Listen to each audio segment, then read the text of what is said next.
Bonjour Valérie, correspondant au Benelux pour évoquer une initiative intéressante pour aider les jeunes issus de l'immigration à trouver un emploi.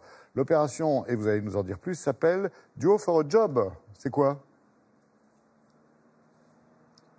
Bonjour Laurent, bonjour à tous. Eh bien, Duo for a Job, c'est une association belge qui met en relation des jeunes retraités ou des actifs en fin de carrière avec des mentees, c'est-à-dire en bon français, des jeunes chercheurs d'emploi issus de l'immigration en l'occurrence. L'association compose ces duos, ces binômes, parfois improbables d'ailleurs, et qui se retrouvent toutes les semaines durant 2 heures pour apprendre à faire un CV, pour simuler un entretien d'embauche, pour se donner des tuyaux, pour s'ouvrir le carnet d'adresses et ça marche. 53% selon les derniers chiffres des jeunes issus de ce parcours qui dure 6 mois trouvent un job dans la foulée.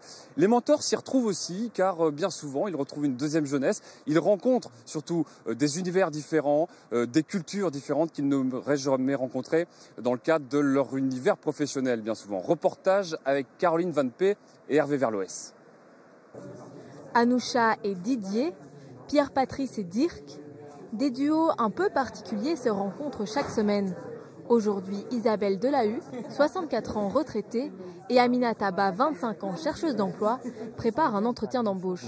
Pourquoi êtes-vous intéressée par cette fonction ? Là, c'est plus le contenu de la fonction. Depuis 2 mois, cette ancienne cadre en ressources humaines accompagne la jeune Guinéenne dans sa recherche. Elle l'aide à surmonter les obstacles, nombreux pour les jeunes issus de l'immigration. Il y a un mur et c'est très difficile de trouver un emploi. Les entreprises ne nous donnent pas la possibilité de prouver ce dont on est capable de faire. Au-delà de la simple recherche, c'est aussi la motivation qu'il faut rebooster. Elle m'a rassurée en fait.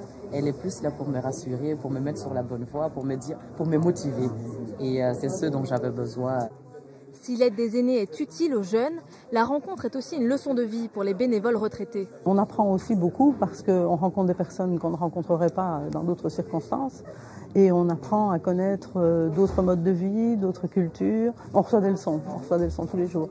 Les retraités ont l'occasion de rencontrer des jeunes issus de milieux et de pays différents. Une centaine de nationalités sont représentées. On a beaucoup de types de profils, c'est ça une des forces de l'association. Il y a aussi bien des jeunes qui savent lire, écrire que des jeunes qui sont très qualifiés. Donc en fonction des besoins, le mentor va aider sur le CV, la lettre de motivation, parfois l'ouverture de certaines portes, les codes culturels aussi pour les primo-arrivants. Donc ça peut être très large. Les profils des jeunes sont très différents, ceux des mentors aussi.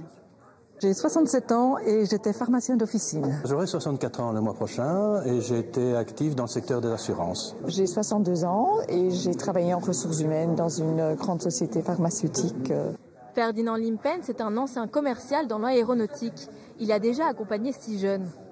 Étant retraité depuis 3 ans, je cherchais à me rendre un peu utile. Et quand on m'a parlé de duo, je me dis non, c'est ça qu'il me faut. Et aujourd'hui, je dis c'est encore plus ce qu'il me faut. Depuis 6 ans, l'association a créé plus de 1600 duos. Au bout de 6 mois, plus de la moitié des jeunes trouvent un emploi. Ah oui, confiance, partage, transmission, c'est plutôt sympa. Il y a l'équivalent en France, Valérie ? Alors, il y a des expériences, des initiatives, souvent publiques ou parapubliques dans certains départements, mais pas avec l'encadrement et surtout pas avec la même fréquence que Duo for a Job, 2 heures par semaine quand même, pendant 6 mois. Alors, Duo for a Job est né à Bruxelles, a fait déjà des petits à Anvers ou Liège et une antenne va bientôt se créer à Paris dans quelques semaines et on mettra l'adresse de leur site internet sur le site de Télématin. Merci, c'est super. Merci beaucoup Valérie. Passez une bonne journée.